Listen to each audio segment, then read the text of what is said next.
back. I'm so back. I'm hoping this works.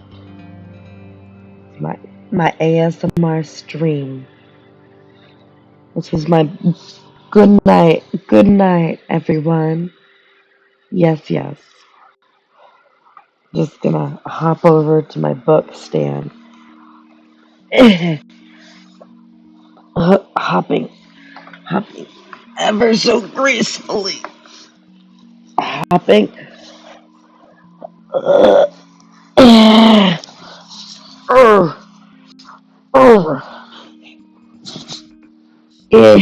I'm trapped. I'm stuck in my bed. Eep. I'm back. Okay. Okay. Okay.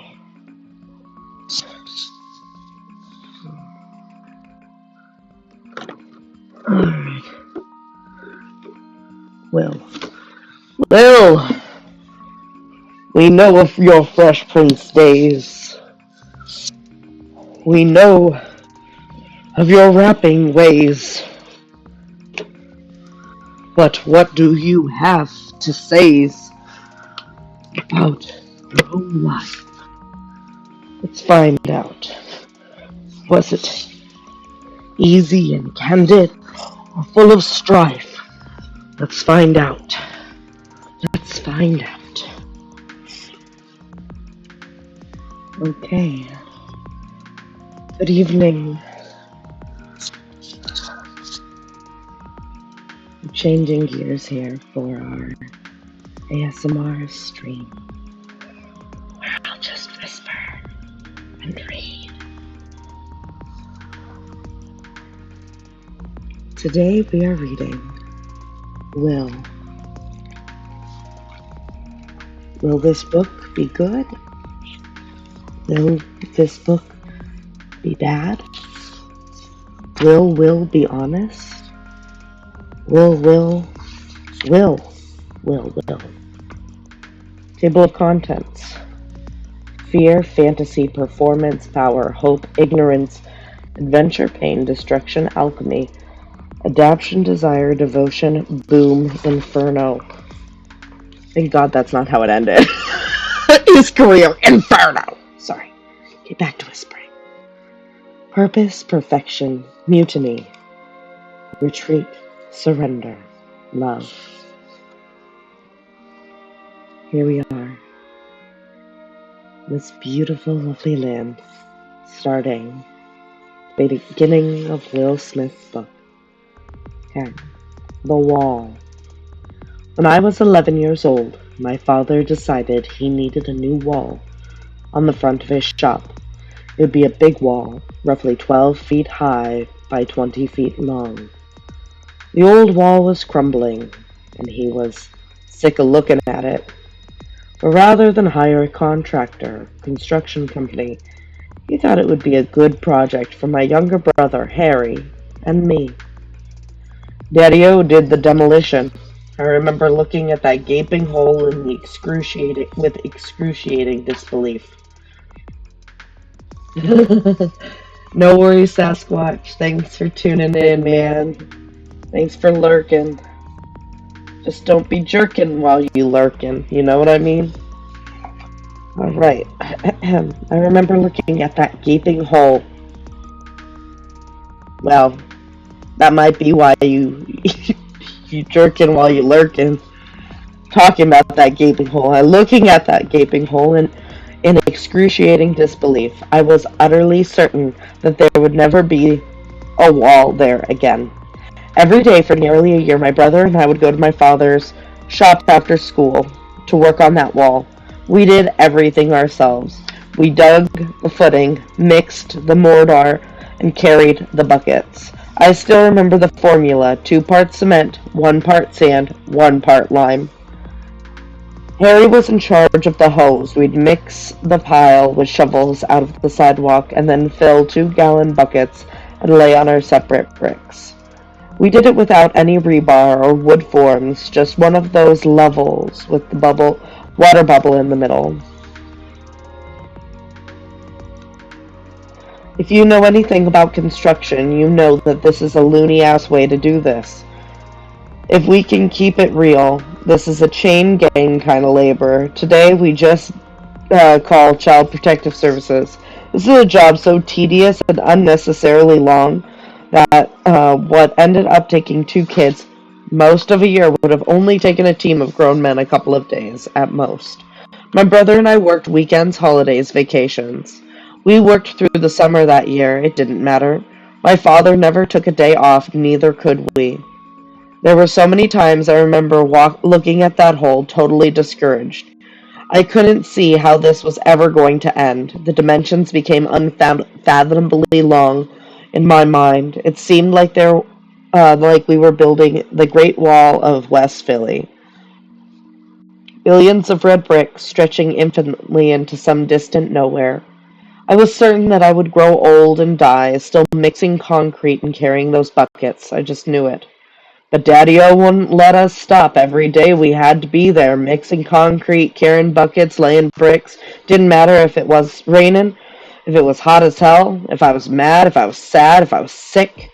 If I had a test the next day, there were no excuses. My brother and I tried to complain and protest, but it made no difference to Daddy-O. We were trapped. This wall was a constant. It was permanence. Seasons changed, friends came and went, teachers retired, but the wall remained always. The wall remained. One day, Harry and I were in particularly stank mood. We were dragging our feet and grumbling, impossible this and ridiculous that. Why'd we have to build a wall for anyway? This is impossible. It's never gonna get done. Daddy-O overheard us, threw down his tools, and marched over to where we were yapping. He snatched a brick out of my hand and held it up in front of us. Stop thinking about the damn wall, he said. There is no wall. There are only bricks. Your job is to lay this brick perfectly. Then move on to the next brick. Then lay that brick perfectly. Then the next one. Don't be worried about no wall. Your only concern is one brick. We stopped. We walked back into the shop. Harry and I looked at each other, shook our heads. This dude's a kook. We went back to mixing. Some of the most impactful lessons. Hi. What are we all up to on Fortnite? Well, I haven't played Fortnite for a little bit. I don't think Glitter's computer has Fortnite, but presently I am ASMRing the book Will by Will Smith. Reading this. Can you hear me? I don't know. Maybe, I don't know. Most people like people reading. It's like a pleasurable thing. Some people like reading. Everybody else went off to sleep. Everybody went to sleep, so I was reading. Reading to you guys. Some of the most impactful lessons I've ever received I've had to learn in spite of myself. I resisted them, I denied them, but ultimately the weight of their truth became unavoidable. My father's brick wall was one of those lessons. The days dragged on, and as much as I hated to admit it, I started to see what he was talking about. When I focused on the wall, the job felt impossible, never ending. But when I focused on one brick, everything got easy, and I knew I could lay one damn brick well. I don't know. Some people get little tingles. Some people get somatic experiences listening to ASMR. Some people just get comfort. The comfort of listening to someone read a book. It's a bedtime story. ASMR is it's just like calm, relaxing, that kind of a thing. Some people will be like making sounds and singing. I'll probably do singing ASMR at some point. I thought I'd read tonight. Just read. Just chill and read. In the rain. Read in the rain.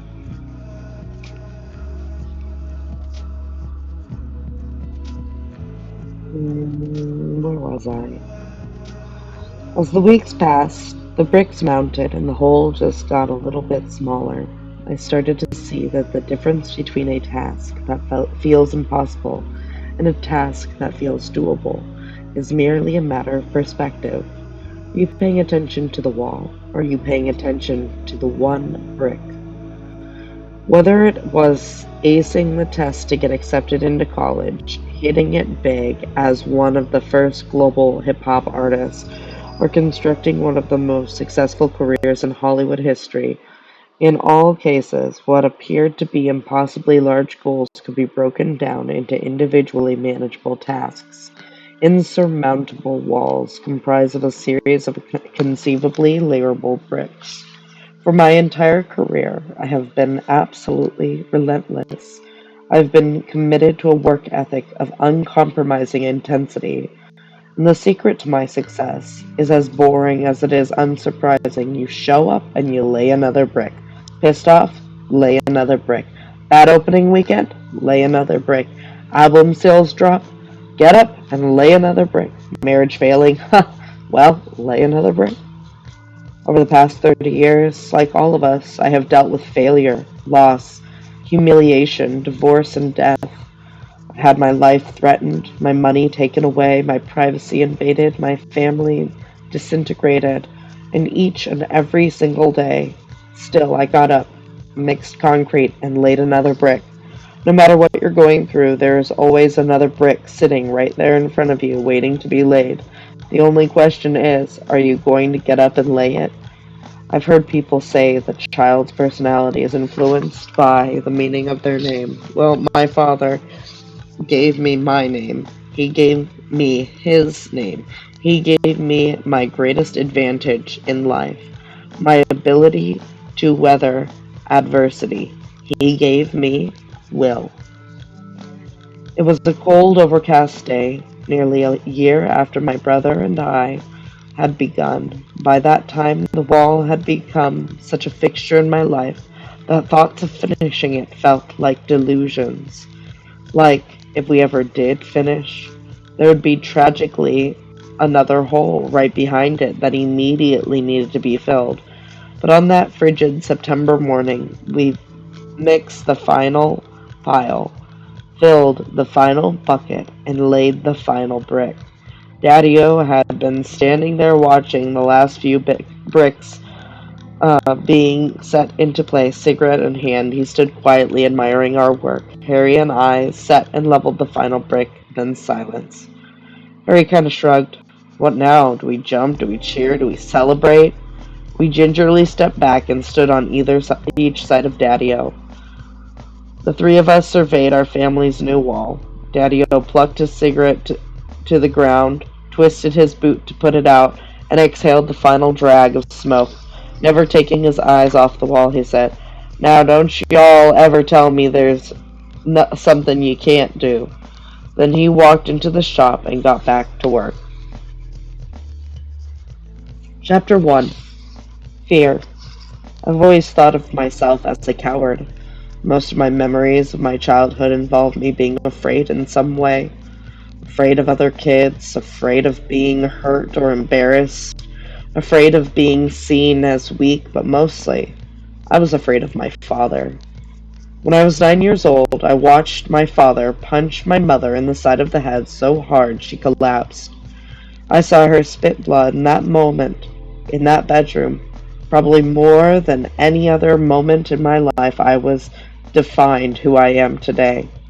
With everything that I have ever done since then, the awards, the accolades, the spotlights and attention, the characters and the laughs, there has been a subtle string of apologies to my mother for the inaction that day, for failing her in that moment, for failing to stand up to my father, for being a coward.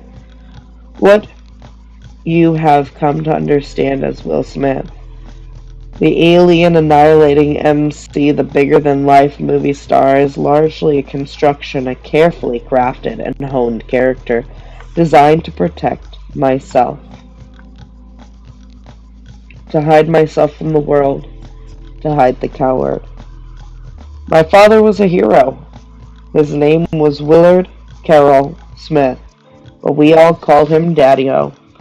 Daddy-O was born and raised in the rough and ragged streets of North Philadelphia in the 1940s. Daddy-O's father, my grandfather, owned a small fish market. He had to work from 4 a.m. until late at night every day. My grandmother was a nurse and often worked the night shift at the hospital. As a result, Daddy-O spent much of his childhood alone and unsupervised. The North Philly streets had a way of hardening you. You either crystallized into a mean motherfucker, or the hood broke you. Daddy-O was smoking cigarettes by 11 and drinking by the age of 14. My father developed a defiant and aggressive attitude that would continue all his life. When he was 14, my grandparents feared where his life was headed, scraped together what money they could, and sent him to an agricultural boarding school in the Pennsylvania countryside, where kids learned farming techniques and basic handyman work. It was a strict and traditional place. By sending him there, they hoped to introduce some much needed structure and discipline into his life. But nobody was going to tell my father what to do, other than working on some of the tractor engines. He couldn't be bothered with what he described as that hillbilly bullshit. He would skip classes, he smoked cigarettes, and kept on drinking. At age 16, Daddy-O was done with this school and ready to go home. He decided to get himself kicked out. He started disrupting classes, ignoring all the rules, and antagonizing anyone in a position of authority. And when the administrators tried to send him home, my grandparents refused to take him back. We paid for the full year, they said. You're getting paid to deal with him, so deal with him. Daddy-O was stuck. But Daddy-O was a hustler. He was going to find his way out. On his 17th birthday, he snuck off campus, walked half a dozen miles to the nearest recruiting office, and enlisted in the United States Air Force. This was classic Daddy-O. He was so hell-bent on defying authority and rebelling against both his parents and the school that he jumped out of the frying pan of an agricultural boarding school and directly into fire of the United States military. He ended up in the exact structure and discipline my grandparents had desperately hoped to instill in him. But as it turns out, Daddy-O loved it. It was in this military that he discovered the transformative power of order and discipline, two values that he came to worship as his guardrails protected him from the worst parts of himself. Wake up at 4 a.m., train all morning, work all day, study all night. He found his lane. He discovered that he could outlast anyone. He began to take pride in that. It was another aspect of his defiant attitude. Nobody could force him to wake up with a bugle horn because he was already up. With his passionate work ethic, boundless energy, and undeniable intelligence, he should have quickly risen through the ranks. But there were two issues. First, he had a brutal temper, and superior officer or not, if you were wrong, he wasn't doing it. Second, his drinking. Let me tell you, my father was one of the smartest people I've ever known. But when he was angry or drunk, he became an idiot. He would break his own rules, subvert his objectives, destroy his own things. After about 2 years in military, his self-destructive streak peeked through the veil of order and ended his service career. One night, he and some guys from his platoon were gambling. Daddy-O was sweet with a pair of die. He took those dudes for almost $1,000. Once he'd stashed his earnings in his footlocker, he headed out to get something to eat, but when he returned from the mess hall, the guys had stolen back the money. In his fury, Daddy-O drank himself into a frenzy, took out his service pistol and lit up the barracks. Nobody got hurt, but it was enough for the Air Force to show him the door. He was fortunate that he wasn't court-martialed.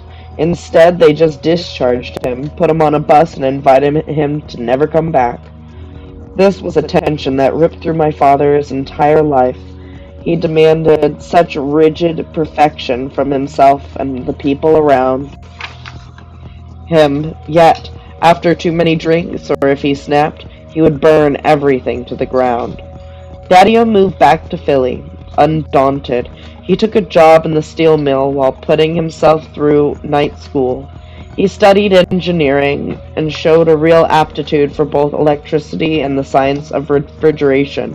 One day, after being passed over for a promotion of the steel mill for the third or fourth time because of his race, he simply walked out the door and never went back. He knew refrigeration, so he decided he'd start his own business. Would you mind taking this thing to my office downstairs? Are you able to do that? No, just this thing. And this is supposed to be up here anyway. Sorry. Uh, this is Will Smith. Will's book. Yeah, down at my other thing. Will by Will Smith. Yeah. Yeah, this is kind of crazy. His dad was like such a crazy, like such a brilliant man. Interesting beginning, but jeez Louise. Whew. Daddy was brilliant. Like many sons, I worshiped my father, but he also terrified me. He was one of the greatest blessings of my life, and also one of my greatest sources of pain. You only read Schmut. Yeah, totally would, except I legitimately wanted to. I'll read Schmut next time. I have a manga I want to read to you guys called Cat Massage Therapy. I need more donations so I can actually get like one of those like cameras that can look down on my book so I can like show you guys the book while I read it. I need donations for that. We'll have to work on that. Those cameras are expensive. I'll have one of those cameras. But we're gonna work on that, you guys. We'll work there. There's an erotica book that is fire called Alpha. I'll have to shit fire like a dumpster fire.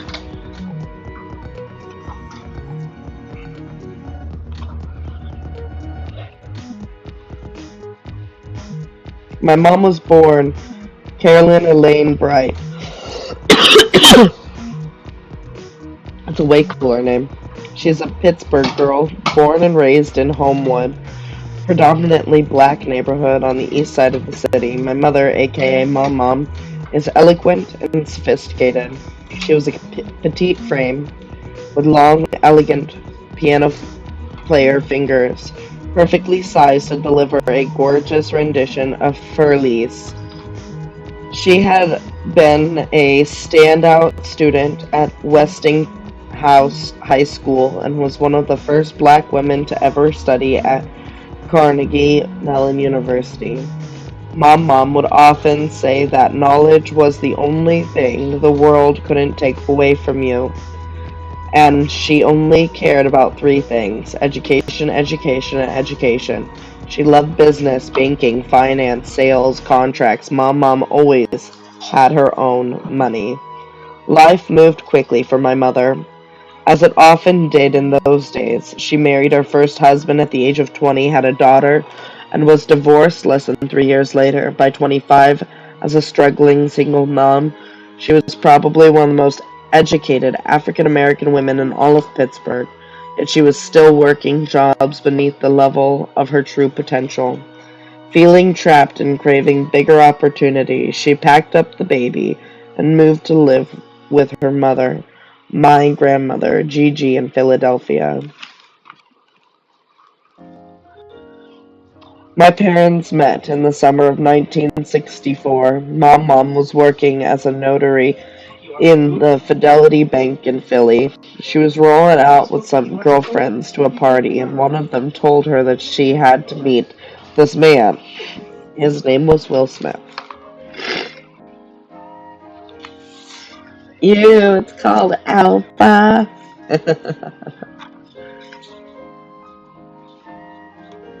see. In many ways, Mom was the total opposite of my father. Whereas Daddy-O was the boisterous, charismatic center of attention, Mom is quiet and reserved, not because she is shy or intimidated, but because she only speaks when it improves on silence. She loves words and always chooses them carefully. She speaks with academic sophistication. Daddy-O, on the other hand, was loud, spewing the lingo of a 1950s North Philly hood rat. He loved the poetry of his profanity. I once heard him call a man a dirty rat, cocksucking, low-down, mangy pig fucker. Mom doesn't use profanity. It's important to note here that back in the day, Daddy-O was the man. 6'2", smart, good-looking, and proud owner of a engine red convertible Pontiac. He was funny, he could sing, he could play the guitar, he could lock people into him. He was always the dude standing in the middle of a party with a drink in one hand and a cigarette in the other, a master storyteller who could keep the room buzzing. When Mom first saw Daddy-O, he reminded her of a tall Marvin Gaye. He was suave and knew his way around people. He could talk his way into a party, get free drinks at a table near the front. Daddy-O had a way of moving through the world like everything was under control. It was all going to be fine. This was comforting for my mom. My mother's memory of their first days together was just a blurred montage of restaurants and clubs strung together by a stream of jokes and laughter. Mom couldn't get over how funny he was. The most important to her, he was ambitious. He had his own business. He had employees. He wanted to work in white neighborhoods with white people working for him.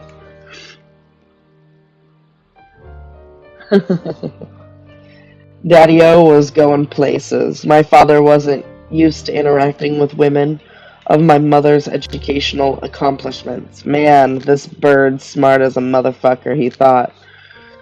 Daddy-O was the street smarts to Mom's book smarts. My parents had a lot in common too. They both had a passion for music. They loved jazz, blues, and later funk and R&B. They lived through the glorious Motown days and spent much of it dancing together in musty basement parties and jazz clubs. There was but there were strange commonalities as well. The stuff that startles you and makes you think, this must be God's plan. Both of my parents had mothers who were nurses who worked night shifts. One was Helen, one was Ellen. Both of my parents had short-lived marriages in their early 20s, and they both had daughters. And in perhaps the strangest coincidence, they had both named their daughters Pam. My parents got married in a small ceremony at Niagara Falls in 1966. Soon after, Daddy-O moved into my grandmother Gigi's house on North 54th Street in West Philadelphia. It wasn't long before they combined their very different strengths and talents into an effective team. Mom ran Daddy-O's office, payroll, contracts, taxes, accounting, permits, and Daddy-O got to do what he did best, work hard and make money. Both my parents would later speak fondly of those early years. They were young, in love, ambitious, and they were moving on up. I'm gonna check out your book too. You guys send it to me, Sasquatch. I'm hydrating.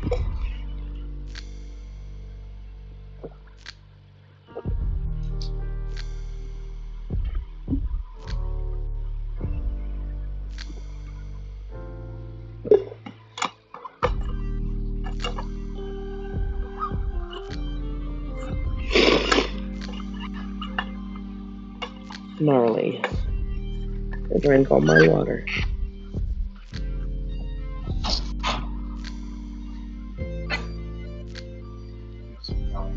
You can have water. I didn't ask for water. Thank you, though. That was very thoughtful. I'm not gonna drink it all. I know you can have some though. No, it's okay. It's okay. I don't need your water. I got my lifeblood.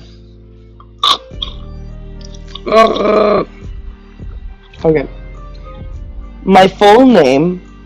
Ooh, we're gonna find out Will Smith's full name. Do you think it is? Okay, ready? A. Will. B. William. C. Willard. Or D. Willarium. It's Willarium. Okay, so we have one vote for Willarium. Do you guys think it's Willarium? William? Will? Or Willard? What do you guys think?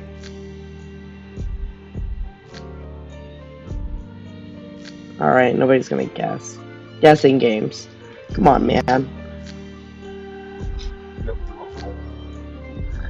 Come on, man.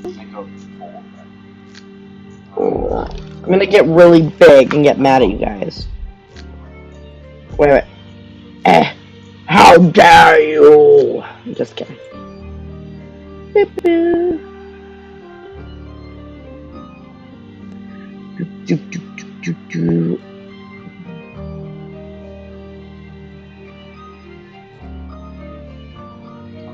I decided to go to level up a little bit, guys. Yes, I'm gonna move my book. Just give me a moment. I leveled up. I got bigger wings. Possibly bigger boobs. I'd like you guys to just decide. Are they bigger boobs? They're the same size boobs. Let's see. Alright. Alright, you make your guesses. Willard. Bigger, yes! I'm so glad you think so. I'll jiggle them for you. There you go. Okay. My full name is Willard Carroll Smith II. Not Junior. Daddy-O would always correct people. Hey, he ain't no motherfucking Junior. He felt like calling me Junior diminished both of us. I was born on September 25th, 1968. My mom says that from the moment I showed up, I was a talker. Always smiling, yapping, and babbling away. Content to just make noise. Yes, you did tell me. Thank you. Thank you, Sasquatch.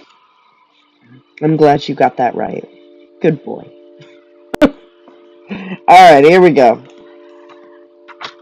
Gigi worked the graveyard shift. Not to death by glitter, because she don't like the name. Oh, I see.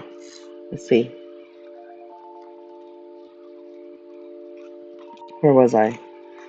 Gigi worked the graveyard shift at Jefferson Hospital in Center City, Philadelphia, so she'd take care of me in the mornings while my parents were at work.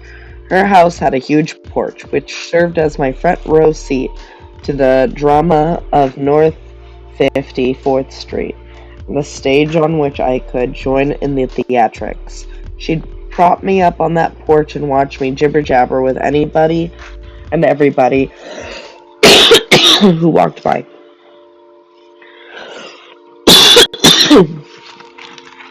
Oh my goodness. Can I have some of that water, please? Dying now. You guys want the emote wall back, don't you?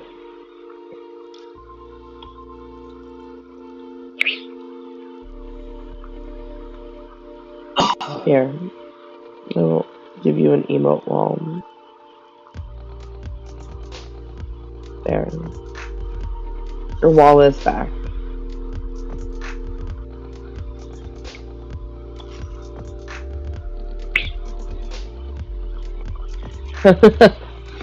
Alright. You guys, oh my gosh, yes. There we go. Yes. So many Charmanders. I like the Charmanders.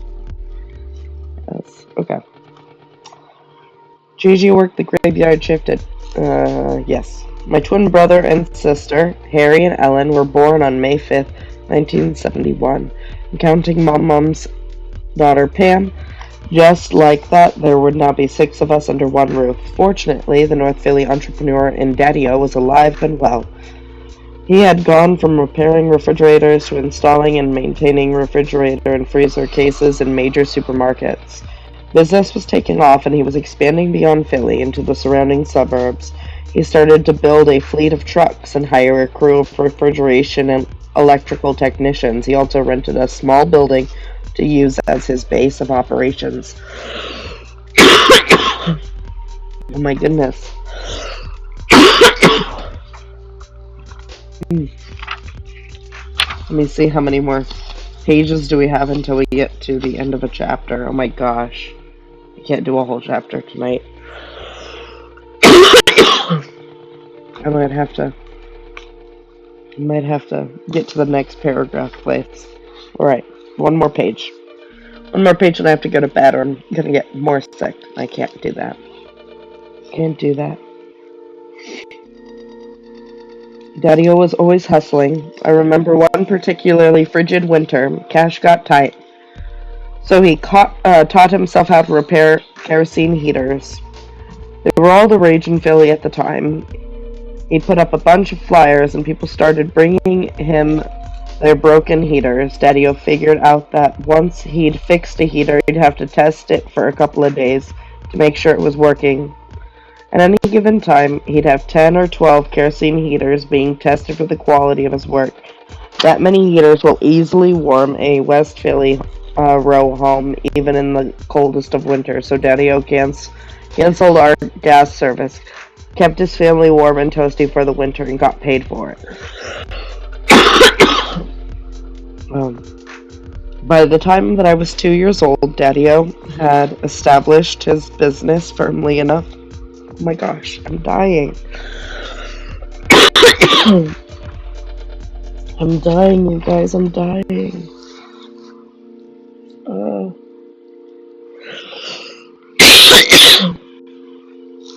I love being smothered by ass.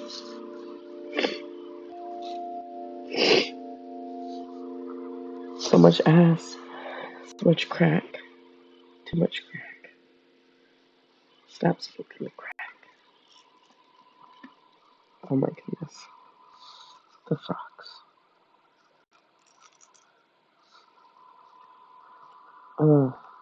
By the time that I was 2 years old, Daddy-O had established his business firmly enough to buy a house about a mile away from Gigi in the middle-class neighborhood of West Philly called Winfield.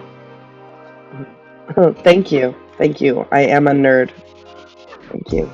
I grew up in 5943rd Woodcrest Avenue on a tree-lined street of 30 grayish red brick row homes, all connected. The physical proximity of the houses cultivates a strong sense of community. It also meant that if your neighbor had roaches, you had roaches too. Everybody knew everybody. For a young black family in the 1970s, this was an American dream. This was as American dream as you could get. Across the street was Bieber Middle School, and its majestic concrete playground. Basketball, baseball, girls jumping, double dutch, the old heads slap boxing, and the second the summer hit, pop goes the water plug. Our neighborhood was thick with kids, and we were always playing outside. Living within 100 yards of my house, there were almost 40 kids my age. Stacy, David, Reese, Sherry, Michael, Teddy, Sean, Omar, and on and on. That's not even counting their siblings or the kids on the next block. Stacy Brooks is my oldest friend in the world. We met the day my family moved to Woodcrest. I was 2, she was 3. Our mothers pushed our strollers up to each other and introduced us. I was in love with her by the time I was 7, but she was in love with David Brandon. He was 9. Times were good. People were clearly having sex a lot. My middle-class upbringing contributed to the constant criticism I took early into my rap career. I was not a gangster and I wasn't selling drugs. I grew up on a nice street in a 2-parent household. I went to a Catholic school with mostly white kids until I was 14. My mom was college educated, and for all of his faults, my father always put food on the table and would die before he abandoned his kids. My story was very different than the ones being told by the young black men who were just launching the global phenomenon that would later become hip hop. In their minds, I was somehow an illegitimate artist. They would call me soft, whack, corny, a bubblegum rapper. Criticisms that violently infuriated me. Looking back, I realized I may have been projecting a little, but the reason I hated it so much is that they were unknowingly poking at the one thing I hated about myself, my sense that I was a coward. Ugh, yes, I'm sickly.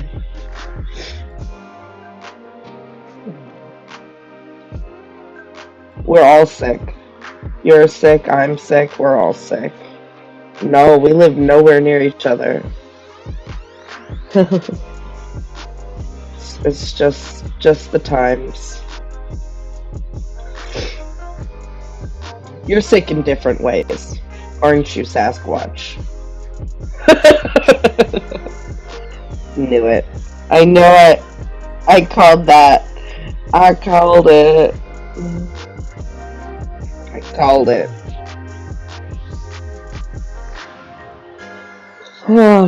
So that was our first read through. What do you guys think? Should I keep doing this? Was this enjoyable? Should I read the whole book? Let me know in the comments below.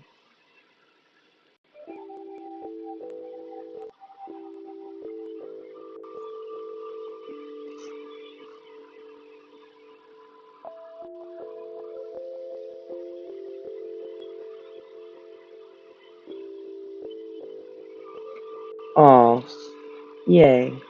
Well, I'm sorry that you don't like the book. I'm interested mostly because I really like the artist. I love Will Smith. I want to know where he grew up, and it sounds like he kind of had a pretty nice upbringing. So that whole, you know, Fresh Prince of Bel Air story wasn't necessarily all that true, but still need to know. I'll probably read different books. Do you want me to read Schmut? Is that what you want me to read? I don't think I can read that on Twitch, you guys. I'm into fantasy. I read I got fantasy books here. I'm behind in my reading.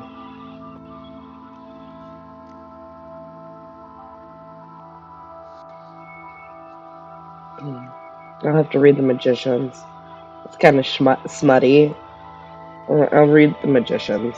Maybe that's what we'll do next time. Don't read it on Twitch. Why?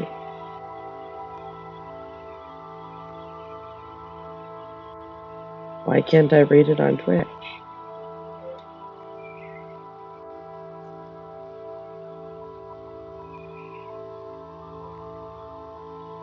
I think people like stories. I just probably haven't found my audience. I like video games too.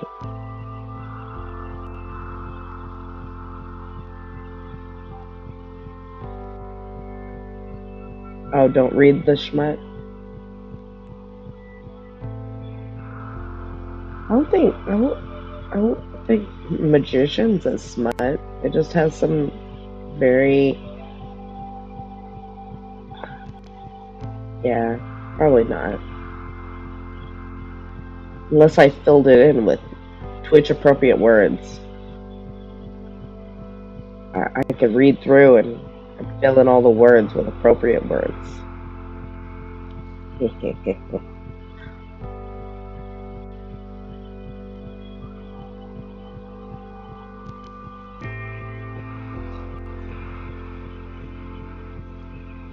Anyway, I'm gonna probably go to sleep now. Thanks for hanging out and giving me your opinion on the reading. Means a lot. Hope you guys have a good night. Bye.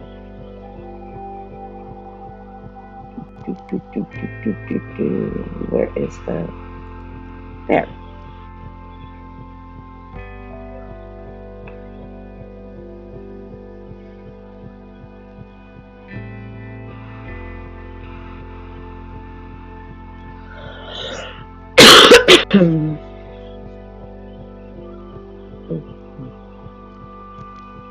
Good night, you guys. Sleep tight. Don't let the bed bugs fly.